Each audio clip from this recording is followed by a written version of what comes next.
ബംഗാളിൽ അധികാരമേറ്റതിനു ശേഷം ശുഭേന്ദു സർക്കാർ ആദ്യം ചെയ്യാൻ ഉദ്ദേശിക്കുന്ന 10 കാര്യങ്ങളുടെ റിപ്പോർട്ടുകൾ ഇപ്പോൾ പുറത്തു വന്നിട്ടുണ്ട്.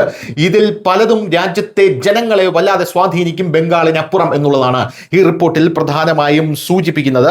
മമതാ ബാനർജി തന്റെ പരാജയത്തിന് SIR-നെയാണ് കുറ്റപ്പെടുത്തുന്നത്. പക്ഷേ അടിത്തട്ടിൽ ശക്തമായ ഭരണവിരുദ്ധ തരംഗമുണ്ടായിരുന്നു. പരാജയത്തിന് ശേഷം TMC നേതാക്കൾ തന്നെ ഇപ്പോൾ അവരുടെ പരാജയങ്ങളും പോരായ്മകളും പട്ടികപ്പെടുത്തുകയാണ്.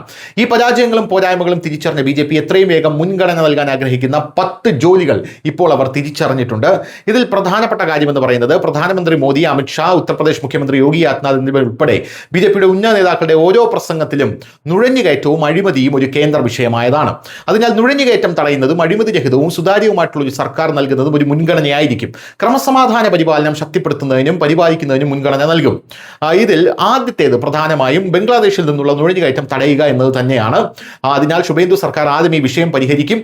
ഇത് നേടിയെടുക്കാനായി ഇന്ത്യ ബംഗ്ലാദേശ് അതിർത്തിയിൽ വേലി ശക്തിപ്പെടുത്തും, നുഴഞ്ഞുകയറ്റക്കാരെ കണ്ടെത്തി തിരിച്ചയക്കും എന്നുള്ളതാണ്. ആ പണികൾ ഇപ്പോൾ തന്നെ തുടങ്ങിക്കഴിഞ്ഞു. മമതാ ബാനർജിയുടെ ഭരണത്തിന് കീഴിലുള്ള അഴിമതി, വെട്ടിക്കുറയ്ക്കൽ, പണം സിൻഡിക്കേറ്റ് ഭരണം എന്നിവ തുറന്നു കാട്ടുന്നതിനായി ഒരു ധവളപത്രം പുറത്തിറക്കും. ഒരു സീറോ ടോളറൻസ് നയത്തിന് കീഴിൽ അഴിമതിക്കാരായ രാഷ്ട്രീയക്കാർക്കും ഉദ്യോഗസ്ഥർക്കുമെതിരെ അന്വേഷണത്തിന് ഉത്തരവിടുമെന്നുള്ളതാണ് രണ്ടാമത്തെ കാര്യം.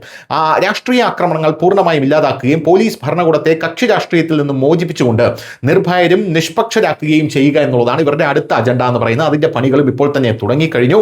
സന്ദേശ് ഖാലി, ആർജിക്കാർ പോലെയുള്ള ഭാവിയിലെ സംഭവങ്ങൾ തടയുന്നതിന് സ്ത്രീകൾക്ക് സുരക്ഷിതമായ അന്തരീക്ഷം സൃഷ്ടിക്കുകയും ക്ഷേമ പദ്ധതികൾ നേരിട്ടുള്ള ആനുകൂല്യങ്ങൾ നൽകുകയും ചെയ്യുക എന്നുള്ളതാണ് നാലാമത്തെ കാര്യം.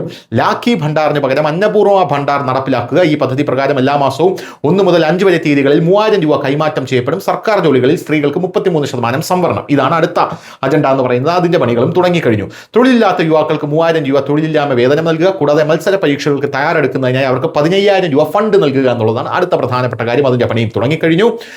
ഇനി അടുത്ത ഒരു പ്രധാനപ്പെട്ട കാര്യം എന്ന് പറയുന്നത് വ്യാവസായികവൽക്കരണത്തിലും തൊഴിലവസരങ്ങൾക്കും സംസ്ഥാനത്ത് അടച്ചിട്ട ഫാക്ടറികൾ പുനരാരംഭിക്കുക.